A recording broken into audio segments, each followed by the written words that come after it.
স্বাগত নিউজ 24 সন্ধ্যা 7টার সংবাদে। সঙ্গে আছি আমরা দুজন, আমি ফার্নাস জুই এবং আমি আফরিন আনোয়ার। ভাকুরতার আরেক নাম গয়নাগ্রাম। দুল, চুড়ি, হার, সীতা, পায়েল, নূপুর, ব্রেসলেট কি তৈরি হয় না এখানে? প্রায় 10,000 মানুষের একমাত্র পেশা গয়না তৈরি।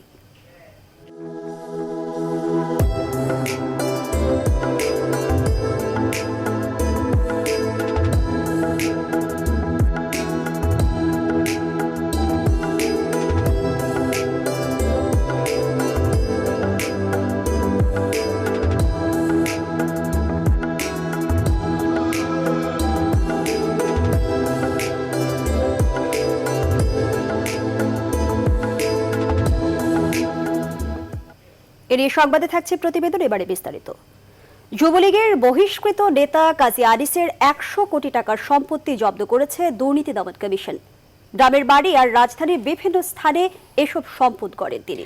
আর ক্যাসিনো কাণ্ডে জড়িত বহিষ্কৃত যুবলীগের আরেক নেতা খালেদ মাহমুদ ভূঁইয়ার 3 দেশে 8 কোটি 74 লাখ টাকা পাচার সহ মোট 51 কোটি টাকার অবৈধ সম্পদের অভিযোগে চার্জশিটের অনুমোদন দিয়েছে দুদক। ক্যাসিনো কাণ্ড নিয়ে করা বাকি মামলাগুলোর চার্জশিটেরও কাজ চলছে বলে জানিয়েছেন দুদক সচিব। আলী তালুকদারের রিপোর্টে বিস্তারিত। 2019 সাল আলোচনায় আসে ক্রিয়াঙ্গনের আড়ালে চলা আধুনিক জুয়ার বোর্ড ক্যাসিনো ব্যবসা। র্যাবের অভিযানে নাম আসে যুবলীগের প্রথম সারিতে থাকা নেতাকর্মীদের নাম। এদের মধ্যে বহিষ্কৃত যুবলীগের দপ্তর সম্পাদক কাজী আনিস ও সাংগঠনিক সম্পাদক খালেদ মাহমুদ ভূঁইয়ার বিরুদ্ধে অনুসন্ধানে নামে দুদক। অনুসন্ধানে বেরিয়ে আসে বহিষ্কৃত 2 নেতার ক্যাসিনো ব্যবসা ঘিরে অঢেল সম্পদের তথ্য। ক্যাসিনো অভিযান শুরু হলেই দেশ ছেড়ে পালান কাজী আনিস। সোমবার দুদক জানায় রাজধানীর ওয়ারিতে ফ্ল্যাট, গুলশানে দোকান, এলিফ্যান্ট রোডে 3টি দোকান, কেরানীগঞ্জে 40 কাঠা জমি, গোপালগঞ্জের বাড়িতে 30 কোটি টাকার জমি আর ধানমন্ডিতে রয়েছে 4000 বর্গফুটের ফ্ল্যাট সহ স্ত্রীর নামে অঢেল সম্পদ। 100 কোটি টাকার এসব অবৈধ সম্পত্তি জব্দ করেছে এই সংস্থা। বহিষ্কৃত যুবলীগের আরেক নেতা খালেদ মাহমুদ ভূঁইয়ার বিরুদ্ধে মালয়েশিয়া, সিঙ্গাপুর, থাইল্যান্ড সহ 3 দেশে 8 কোটি 74 লাখ টাকা পাচার ও 42 কোটি টাকার সম্পত্তি সহ মোট 51 কোটি টাকার আয় বহির্ভূত সম্পদ অর্জনের অভিযোগে চার্জশিটের অনুমোদন দিয়েছে দুদক। দুদক আইন 2004-এর 27 ধারায় এবং মানি লন্ডারিং আইন প্রতিরোধ আইন 2012-এর 4-2 এবং 4-3 ধারায় তার বিরুদ্ধে চার্জশিট দেওয়ার অনুমোদন। দুদক সচিব জানান আলোচিত ক্যাসিনো কাণ্ডে জড়িত বাকি মামলাগুলোর চার্জশিটের কাজ চলছে। সবগুলাই তদন্তাধীন আছে এবং আস্তে আস্তে এগিয়ে আসছে। আমরা আশা করি খুব শীঘ্রই সেগুলো তদন্ত প্রক্রিয়া শেষ হবে। বিদেশে অর্থ পাচার সহ কানাডার বেগমপাড়ার তালিকা পেলে ব্যবস্থা নেয়ার কথাও জানান দুদক সচিব। আলী তালুকদার, নিউজ 24, ঢাকা। সম্পদ বিবরণীতে তথ্য গোপনের অভিযোগে দুদকের দায়ের করা মামলায় বিএনপির নির্বাহী কমিটির সদস্য ইশরাক হোসেনকে অব্যাহতি দিয়ে বেকসুর খালাস করে দিয়েছেন আদালত। সোমবার মহানগর দায়রা জজ শেখ নাজমুল আলম এই রায় দেন। বিশেষ আদালত 4-এ মামলার বিচার চলছিল। 2010 সালের 29 আগস্ট রাজধানীর রমনা থানায় ইশরাকের বিরুদ্ধে মামলা দায়ের করে দুদকের তৎকালীন সহকারী পরিচালক শামসুল আলম। 8 বছর পর 2018 সালের 6 ডিসেম্বর ঢাকা মহানগর হাকিম সত্যব্রত শিকদারের আদালতে ইশরাক হোসেনের বিরুদ্ধে চার্জশিট দাখিল করেন মামলার তখনকার তদন্ত কর্মকর্তা দুদকের উপপরিচালক জাহাঙ্গীর হোসেন। রায় ঘোষণার পর ইশরাক হোসেন বলেন, এই রায়ের ফলে বিচার বিভাগকে নিয়ে মানুষ আশার আলো দেখবে।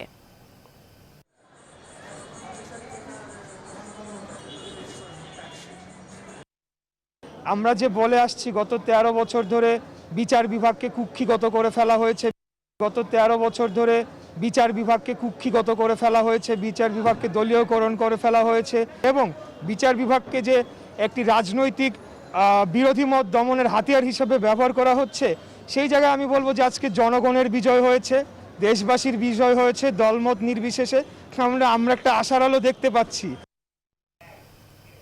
রিমান্ড শুরু হয়েছে গোল্ডেন মনিরের।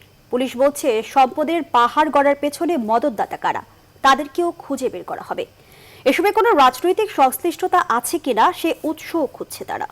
আর মনিরের 25 ব্যাংক অ্যাকাউন্টে 518 কোটি 20 লাখ টাকা লেনদেন ও 412 কোটি টাকার জমার সন্ধান পেয়েছে র্যাব। প্রভাব খাটিয়ে বড় অঙ্কের যে লোন নিয়েছেন সে তথ্য রয়েছে র্যাবের হাতে। বিস্তারিত মৌ খন্দকারের প্রতিবেদনে। কোনো আলাদিনের চেরাগে নয়, রাজনৈতিক প্রভাব আর চোরা কারবারিতে গড়েছেন সম্পদের পাহাড়। রাজুকের নথি চুরি করে নিয়েছেন 2 শতাধিক ফ্ল্যাট। 2000 সালেও কাজ করতেন রাজধানীর গাউসিয়ায় এক কাপড়ের দোকানে। সেখান থেকে যোগ দেন মৌচাক মার্কেটের আরেক প্রকারিজের দোকানে। এরপর এয়ারপোর্ট কেন্দ্রিক লাগেজ পার্টির সঙ্গে পরিচয়ের মাধ্যমে যুক্ত হন অবৈধ লাগেজ মালামাল আনার ব্যবসায়। জড়িয়ে যান স্বর্ণ চোরাচালানে, আর এ থেকে নাম বনে যান গোল্ডেন মনির। শনিবার গ্রেফতারের পর রোববার সকালে তাকে থানায় হস্তান্তর করে র্যাবের পক্ষ থেকে 3টি মামলা করা হয়। পৃথক এই 3 মামলায় এখন চলছে জিজ্ঞাসাবাদ। আমরা সামনে আরো বেশ কয়েকদিন তাকে রিমান্ডে রাখবো এবং এই পয়েন্টে অবশ্যই আসবে। সম্পদের পাহাড় গড়ার পেছনে কাদের পৃষ্ঠপোষকতা ছিল তাদেরও খুঁজে বের করবে আইন শৃঙ্খলা বাহিনী। তার পৃষ্ঠপোষক কারা কারা মূলত একটি সিন্ডিকেট তৈরির মাধ্যমে তাকে এত সুযোগ সুবিধা দিল, বা হঠাৎ করে সে এই এলাকায় বা পুরো ঢাকা শহর জুড়ে এত শত শত প্লটের যদি মালিকানা তার হয়েই থাকে, তদন্ত সাপেক্ষে এটা বলা যাবে। এবং তার রাজনৈতিক সহযোগী কারা বা তার রাজনৈতিক আদর্শের জায়গা থেকে সে কাউকে এইভাবে অর্থ পাঠাতো কিনা, এই প্রতিটা বিষয়ে আমরা অবশ্যই আমাদের তদন্তে আমরা নিয়ে আসব। গোল্ডেন মনিরের ব্যাংক লোনও কম নয়। বিভিন্ন ব্যাংক থেকে ঋণ পেতেও খাটিয়েছেন প্রভাব প্রতিপত্তি, ফাঁকি দিয়েছেন করও। মোহাম্মদ মনির হোসেন ওরফে গোল্ডেন মনিরের 25টি ব্যাংক অ্যাকাউন্ট এর আমরা বিস্তারিত জানতে পেরেছি। এই সকল বিষয়ে সংশ্লিষ্ট সংস্থা প্রয়োজনীয় কার্যক্রম গ্রহণ করছেন বলে আমরা প্রত্যাশা করি। ব্যাংক লোন এবং সব মিলিয়ে আমরা দেখেছি তার স্থাবর ও অস্থাবর সম্পত্তির পরিমাণ কয়েক হাজার 1050 কোটি টাকার উপর। দুদক বলছে অভিযোগ করা হলে গোল্ডেন মনিরের অবৈধ সম্পদের বিষয়ে তদন্ত করবে তারা। তালিকা পাওয়া যায়, ন্যূনতম কমিশন ইতিপূর্ব তালিকা চেয়েছে বিভিন্ন দপ্তরে, তালিকা পাওয়া গেলে সেই তালিকা অনুযায়ী পরবর্তী ব্যবস্থা গ্রহণ করা হবে। 3 মামলায় 18 দিন রিমান্ড দিলেও 2 মামলায় 7 দিন করে হওয়ায় 11 দিন জিজ্ঞাসাবাদ করা হবে গোল্ডেন মনিরকে। মৌ খন্দকার, নিউজ 24, ঢাকা। জনগণকে মাস্ক পরা নিশ্চিত করতে জরিমানায় কাজ না হলে শাস্তি আরও কঠিন করার নির্দেশ দিয়েছেন সরকার। সোমবার প্রধানমন্ত্রী শেখ হাসিনার সভাপতিত্বে অনুষ্ঠিত মন্ত্রিপরিষদের বৈঠক শেষে এই তথ্য জানান মন্ত্রিপরিষদ সচিব খন্দকার আনোয়ারুল ইসলাম। আগামী 1 সপ্তাহ মোবাইল কোর্টের মাধ্যমে অবস্থা পর্যবেক্ষণ করা হবে বলেও জানানো হয়। তৌফিক মাহমুদ মুন্নার রিপোর্ট। দিন গণনার সাথে করোনা আক্রান্ত রোগীর সংখ্যা বাড়ছে মৃত্যুর হারও। মাঝে বেশ কিছুদিন আক্রান্ত ও মৃত্যুর সংখ্যা কম থাকলেও এখন তা আবারও উদ্বেগজনক অবস্থায়। এ বাস্তবতার পরও টনক নড়েনি সাধারণ মানুষের। করোনাকে পাশ কাটিয়ে স্বাস্থ্যবিধি না মেনেই চলছে অবাধ চলাচল। ঢাকা শহরে যেন তার প্রমাণ মেলে বেশি। সোমবার মন্ত্রিসভার নিয়মিত বৈঠকে মাস্ক ব্যবহার নিশ্চিত করতে কঠোর অবস্থানে যাওয়ার নির্দেশনা দিয়েছেন প্রধানমন্ত্রী শেখ হাসিনা।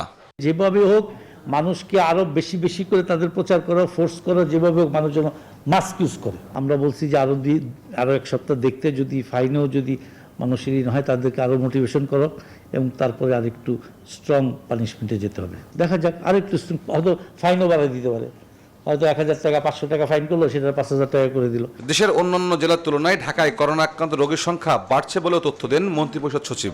ঢাকা ডিভিশনে যেভাবে স্প্রেড হচ্ছে, এটা আবার বাইরে ঠিক ওই পরিমাণে স্প্রেড হচ্ছে না। তো কারণ আমরা তো হাসপাতালের কন্ডিশন দেখতেছি, হাসপাতালে কিন্তু পেশেন্ট বেড়ে গেছে। তো তার থেকে মনে হচ্ছে যে এটা আর একটু অ্যাগ্রাভেট করে। গত 15 দিন আগেও 300 রোগী ছিল, গতকাল বোধহয় 600 হয়ে গেছে। রোববার ঢাকা শহরে 37টি স্থানে মোবাইল কোর্ট পরিচালনা করা হয়। আগামীতে এই সংখ্যা আরও বাড়বে বলে জানান মন্ত্রিপরিষদ সচিব। তৌফিক মাহমুদ মুন্না, নিউজ 24, ঢাকা। এবারে দেশে করোনা পরিস্থিতির খবর। দেশে করোনায় আরও 28 জনের মৃত্যু হয়েছে। এ নিয়ে প্রাণহানির সংখ্যা দাঁড়ালো 6416। 24 ঘন্টায় নমুনা পরীক্ষা হয়েছে 16059টি। এর মধ্যে নতুন শনাক্ত 2419। এ পর্যন্ত মোট শনাক্ত 4,49,707। নতুন সুস্থ হয়ে বাড়ি ফিরেছেন 2183 জন। এ পর্যন্ত মোট সুস্থ হয়েছেন 3,64,611 জন। সোমবার স্বাস্থ্য অধিদপ্তরের প্রেস বিজ্ঞপ্তিতে এসব তথ্য জানানো হয়েছে।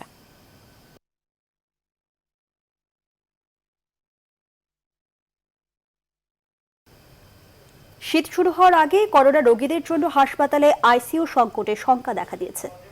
ঢাকা মহানগরে করোনা রোগীদের জন্য মোট ৩০৫টি আইসিইউ শয্যার মধ্যে খালি রয়েছে মাত্র ৮৩টি, যেখানে ১ নভেম্বর খালি ছিল ১৪২টি।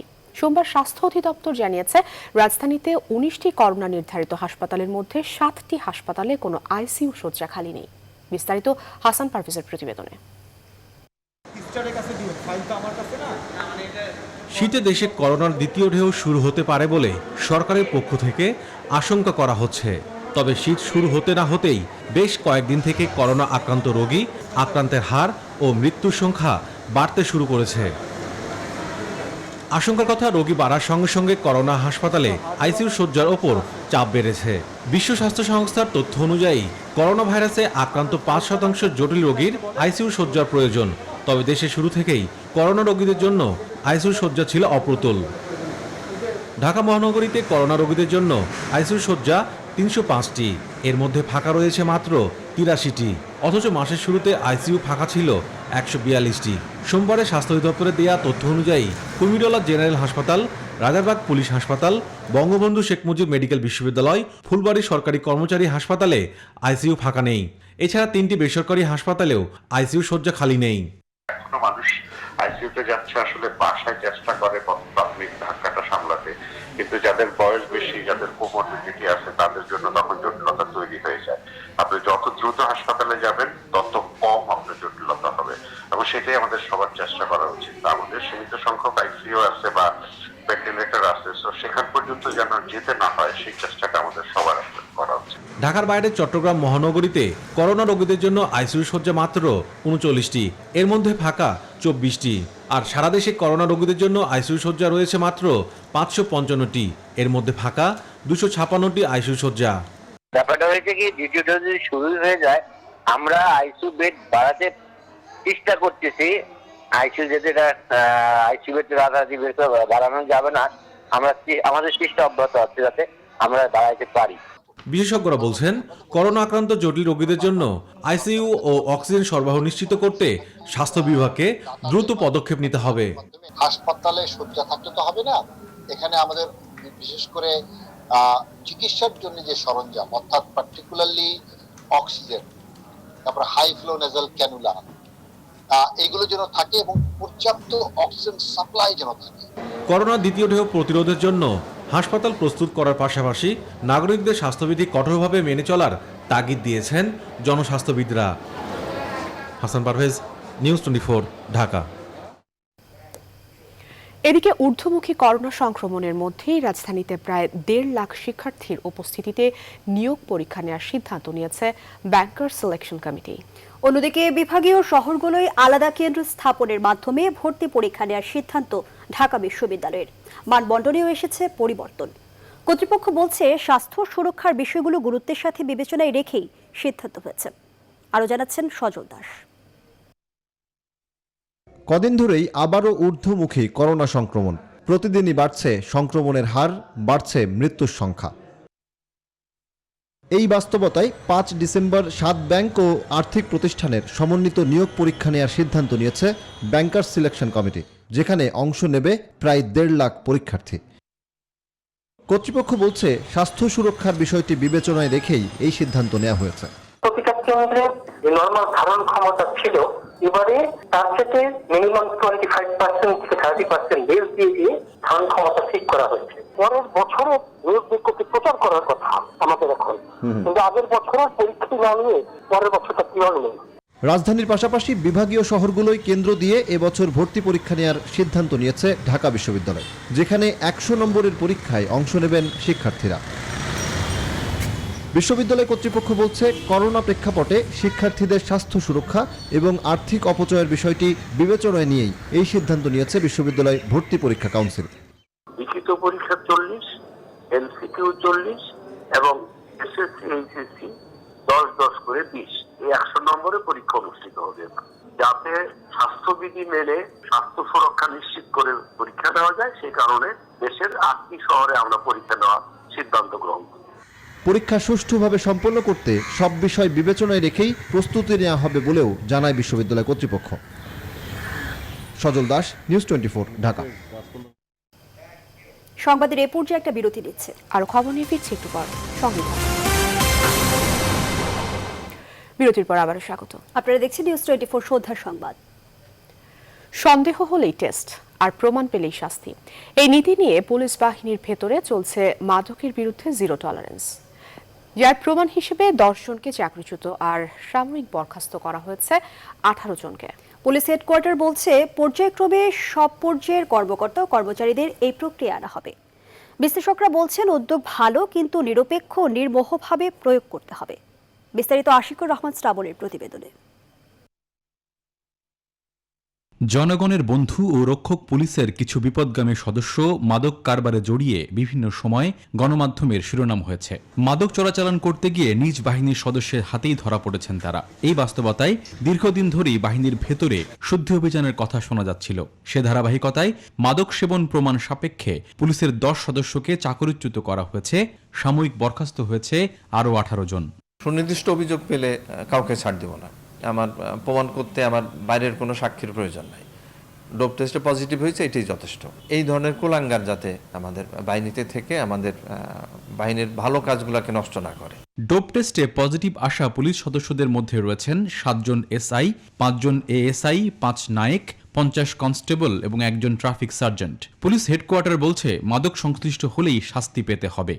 বাংলাদেশ পুলিশের কোনো সদস্য যদি মাদকের ব্যবসার সাথে কোনোভাবে জড়িয়ে যান বা মাদকের ব্যবসায় কাউকে সহযোগিতা করেন এবং নিজেরা যদি কখনো মাদক গ্রহণ করেন, তাদের বিরুদ্ধে কঠোর ব্যবস্থা গ্রহণ করা হবে।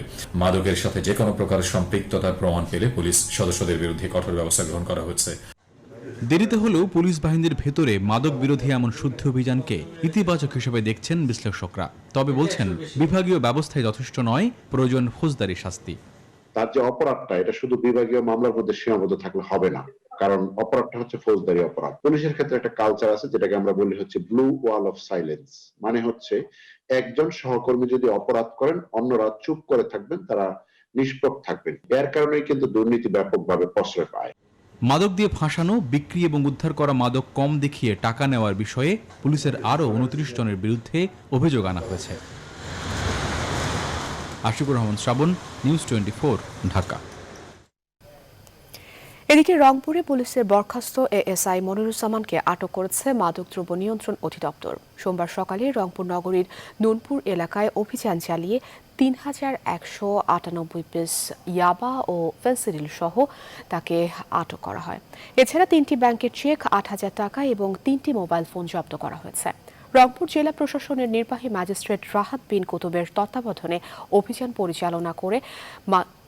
পরিচালনা করে মাদকদ্রব্য নিয়ন্ত্রণ অধিদপ্তর। তিনি জানান, এএসআই মনিরুজ্জামান কুড়িগ্রামের উলিপুর থানায় কর্মরত ছিলেন। মাদক সংশ্লিষ্টতার কারণে সম্প্রতি তাকে সাময়িক বরখাস্ত করে পুলিশ লাইন্সে সংযুক্ত করা হয়।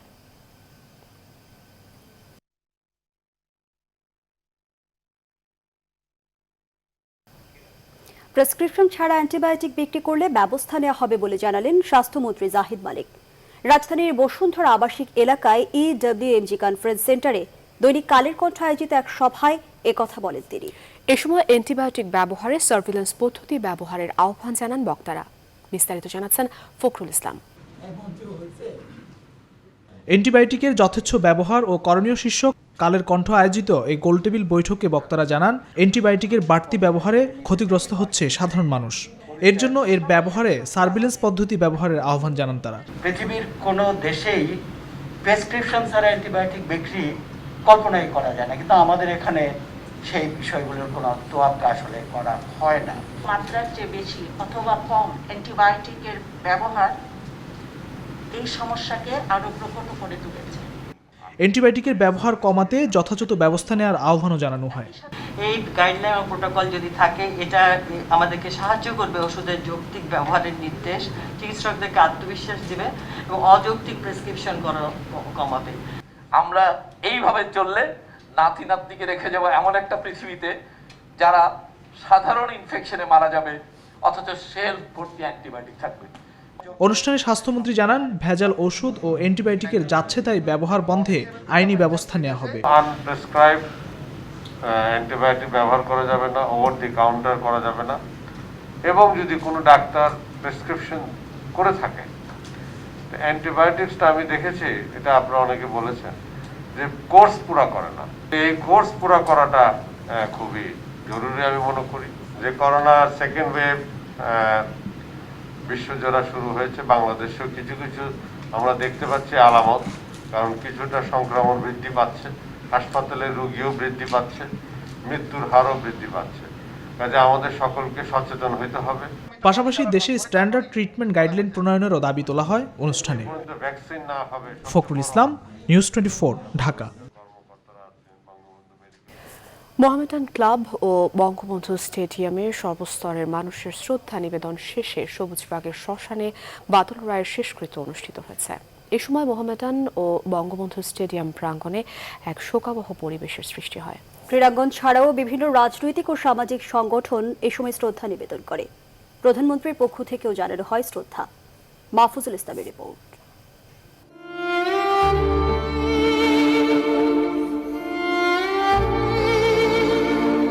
সাদা কালো শিবির 1977-এ এই মোহামেডান ক্লাবেই খেলোয়াড় বাদলের জন্ম। সেই ক্লাবেই 2020-এ সাদা কালো পতাকায় মোড়ানো নিথর নিষ্প্রাণ দেহ নিয়ে এই যোদ্ধার আগমন।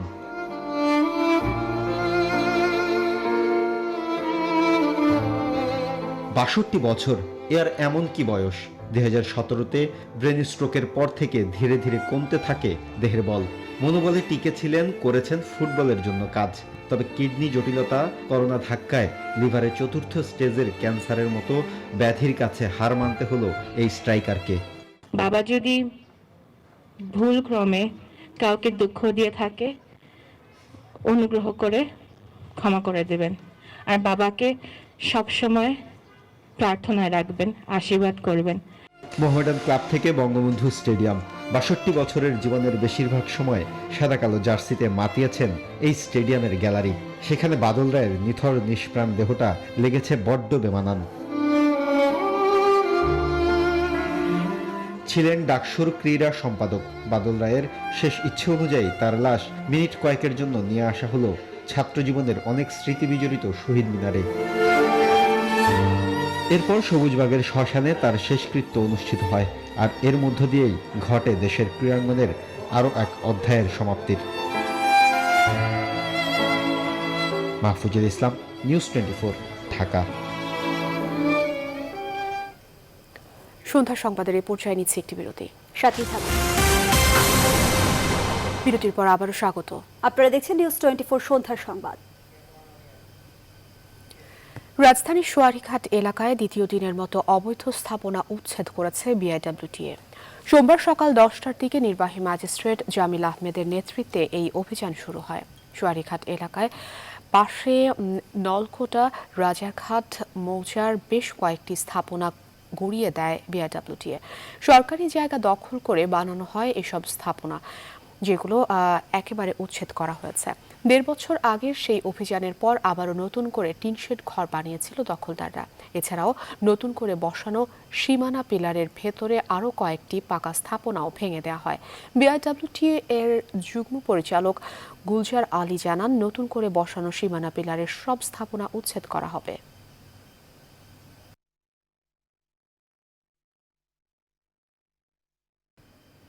এবারে ফার্স্ট সিকিউরিটি ইসলামী ব্যাংক অর্থ বাণিজ্য সংবাদ।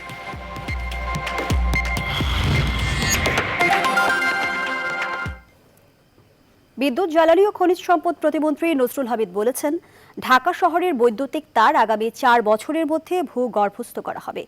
বিদ্যুৎ প্রতিমন্ত্রী বলেন, স্মার্ট গ্রিড, স্মার্ট মিটার সহ আধুনিক প্রযুক্তি বিদ্যুৎ ও জ্বালানি ব্যবস্থাপনায় সংযুক্ত করা হবে।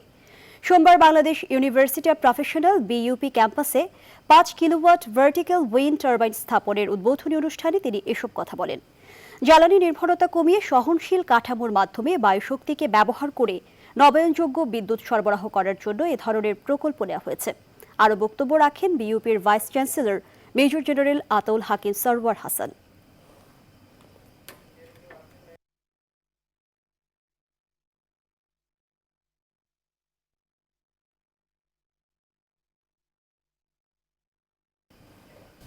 সন্ধ্যার সংবাদের সময় হলো আরেকটি বিরতির। সাথেই থাকুন। বিরতির পর আবারও স্বাগত। আপনারা দেখছেন নিউজ 24 সন্ধ্যার সংবাদ। এবার আন্তর্জাতিক প্রসঙ্গ।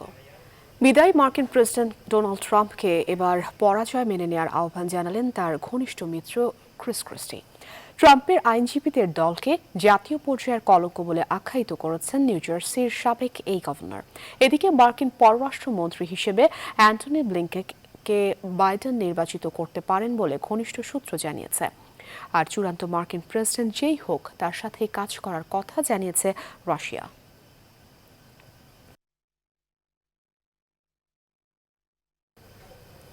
জানাবো খেলার খবর। কাল মাঠে গড়াচ্ছে বঙ্গবন্ধু টি-20 কাপ। উদ্বোধনী ম্যাচে বেক্সিমকো ঢাকার প্রতিপক্ষ মিনিস্টার গ্রুপ রাজশাহী। মিরপুর শেরেবাংলা স্টেডিয়ামে ম্যাচটি শুরু হবে দুপুর 1টায়। দিনের আরেক ম্যাচে সন্ধ্যা 6:30 ফরচুন বরিশালের বিপক্ষে লড়বে জেমকন খুলনা। প্রথম ম্যাচ চাপ নয় উপভোগ করতে চায় ক্রিকেটাররা। আরিফুল ইসলামের ম্যাচ প্রিভিউ। 5 দল 24 ম্যাচ প্রস্তুত মিরপুর শেরে বাংলা বঙ্গবন্ধু টি-20 কাপের বল গড়ানোর অপেক্ষায় ক্রিকেটাররা। আর করোনাকালে প্রেসিডেন্টস কাপের পর বিসিবি আরেক ধাপ এগিয়ে যেতে চায় এই টুর্নামেন্ট দিয়ে। দিনের প্রথম ম্যাচে ঢাকার প্রতিপক্ষ রাজশাহী, যে শিবিরে আসার শুরুতে যোগ হলো দুশ্চিন্তা। সবার প্রথমে দলে নেয়া মোহাম্মদ সাইফুদ্দিন ইনজুরিতে 7 দিন থাকতে হবে বিশ্রামে। টি-20 ফরম্যাট খেলোয়াড়দের বয়সের গড় ফিল্ডিং নিয়ে হয়তো কিছুটা হলেও ভাবায়, তবে তরুণ অধিনায়ক নাজমুল হোসেন শান্ত আত্মবিশ্বাসী রাজশাহীকে নিয়ে। 6-7 দিন পরে আরেকটা রিপোর্ট পাবো, বাট আসলে এটা নিয়ে খুব বেশি চিন্তা করার অপশন নাই, যেহেতু কালকে ম্যাচ। সো যেই টিমই হবে আমাদের ইনশাল্লাহ ওটা নিয়ে আমরা কনফিডেন্ট। ঢাকার অধিনায়ক মুশফিক অবশ্য অন্য কিছুই ভাবছেন। অধিনায়ক হিসেবে ট্রফি খরা এখনো যে কাটেনি, প্রেসিডেন্টস কাপে একই দলে থাকার সুবাদে শান্তর অধিনায়কত্বের খুঁটিনাটি তার অবশ্য জানা। যদিও মুশফিক বলছেন ম্যাচের পরিকল্পনাই আসল। এটাও একটা চ্যালেঞ্জ, যেটা বললেন, স্পেশালি অ্যাজ এ ক্যাপ্টেন হিসেবে টিমকে নাম্বার 1 করা। তো ইনশাল্লাহ সেই চ্যালেঞ্জটা নেওয়ার জন্য আমি প্রস্তুত। আর আমার টিমে যারা আছেন ওরা যদি সাপোর্ট আমাকে ইনশাল্লাহ করে, ডেফিনেটলি ইনশাল্লাহ এই রেজাল্টটা অসম্ভব কিছু না। দিনের আরেক ম্যাচে তামিমের বরিশালের বিপরীতে সাকিব মাহমুদুল্লাহর খুলনা। স্কোয়াডের তুলনায় বরিশাল কিছুটা ব্যাকফুটে থাকলেও তামিমের কাছে দিনের পারফরমেন্সই গুরুত্বপূর্ণ। এদিকে সেরা দল গড়া খুলনা দারুণ শুরুর অপেক্ষায়। সবাই যদি পেন অন পেপারে স্ট্রং হয়ে যদি টুর্নামেন্ট জিতে যেত অথবা ম্যাচ জিতে যেত, তাহলে একটা অন্য বিষয় হতো। বাট আই এম শিওর যে প্লেয়ারগুলো আছে আমার, দে অল আর কেপেবল। যত ভালো ক্রিকেটারই হন, দিন শেষে আপনাকে মাঠে এটা প্রমাণ করতে হবে। ওই রেপুটেশনটা যারা আমরা বিয়ার করি, সেটা সবসময় আমাদের প্রমাণ করার একটা তাগিদ থাকে, এবং এটা থাকাটাই স্বাভাবিক। শীতের আগমনীতে ডিও ফ্যাক্টর যা বদলে দিতে পারে ম্যাচের গতি প্রকৃতি, প্রথম ম্যাচেই যা দেখে নিতে চায় ক্রিকেটাররা। আরিফুল ইসলাম, নিউজ 24। জানাবো গয়না গ্রামের খবর। ভাকুরতা গ্রাম, যে গ্রামের প্রায় 10,000 মানুষের একমাত্র পেশা গয়না তৈরি। দুল, চুড়ি, গলার হার, সীতা, পায়েল, নুপুর, এমনকি ব্রেসলেট, কি তৈরি হয় না এখানে। কারিগরদের শ্রম আর মেধার সমন্বয়ে প্রায় সব গয়নার আঁতুড়ঘর এই ভাকুরতা। তাই তো রাজধানীর বুকে নিভৃতে যাপন করা এই গ্রামটি এখন গয়না গ্রাম নামে পরিচিত। ভাকুরতা গ্রাম নিয়ে সুকন্যা আমিরের ধারাবাহিক প্রতিবেদনের প্রথম পর্ব আজ। ক্যামেরায় ছিলেন আসাদুজ্জামান কাকন। আমিনবাজার পার হতেই হাতের বায়ে পড়বে এই ব্রিজটি। এটি অতিক্রম করলেই ভাকুরতা গ্রামের শুরু। পুরো গ্রাম জুড়েই চলে গয়না তৈরির কর্মযজ্ঞ। তাই তো ভাকুরতা বর্তমানে গয়না গ্রাম নামেই পরিচিত। এখানে পা ফেলতেই শোনা যাবে হাতুড়ির ঠুকঠাক সুর। তাল-লয় ছন্দে সাথে যোগ দেয় কারিগরদের শ্রম। তৈরি হয় হাজার রকমের নকশার গয়না। আমরা বিশেষ করে এই গলার, কানের, সীতাহার, হাতের চুড়ি এগুলা বানাই। যে সময় যা ডিজাইন আসে সেই ডিজাইনের কাজ করি। শিখতে শিখে চাইলে তো মাহাজনকে দিব। কাজ আমি তাতেও শিখেছি, আমার ওস্তাদ আছে, আমার বড় ভাই আছে, তার সাথে কাজ শিখেছি। গাইবান্ধা ওখান থেকে আমি এখানে আসছি, আসে এখানে কাজ শিখে এখানেই কাজ শিখছি, এখানেই কাজ করতাম। গোল্ড প্লেটের প্রায় সব অলংকারই তৈরি হয় এ গ্রামে। গলার হার, হাতের চুড়ি, কানের দুল, ঝুমকা, চেইন, পায়েল, নুপুর। ঘর হোক কিংবা দোকান কারখানা, সকাল থেকেই গয়না তৈরির সরঞ্জাম স্বাগত জানায় কারিগরদের। জানা যায় ব্রিটিশ আমল থেকেই এখানকার মানুষ গয়না তৈরিকে বিকল্প পেশা হিসেবে বেছে নেয়। শুরুতেই স্বর্ণের গয়না বেশি তৈরি করলেও ধীরে ধীরে রূপার গয়নার দিকেই ঝোঁকেন তারা। বর্তমানে তামা আর পিতলের গয়নাই বেশি তৈরি করছেন এখানকার কারিগররা। দিন গড়িয়ে সন্ধ্যের পথে তখনও চলতে থাকে কারিগরদের মেধা আর পরিশ্রমের বুনন। এক একটি ধাপ পেরিয়ে গন্তব্যের উদ্দেশ্যে যাত্রা করতে প্রস্তুত হয় এসব গয়না। সুকন্যা আমির, নিউজ 24, ভাকুর্তা গ্রাম, সাভার। দর্শক, এই ছিল নিউজ 24 সন্ধ্যার সংবাদ আয়োজন। এতক্ষণ সাথে থাকার জন্য ধন্যবাদ সবাইকে।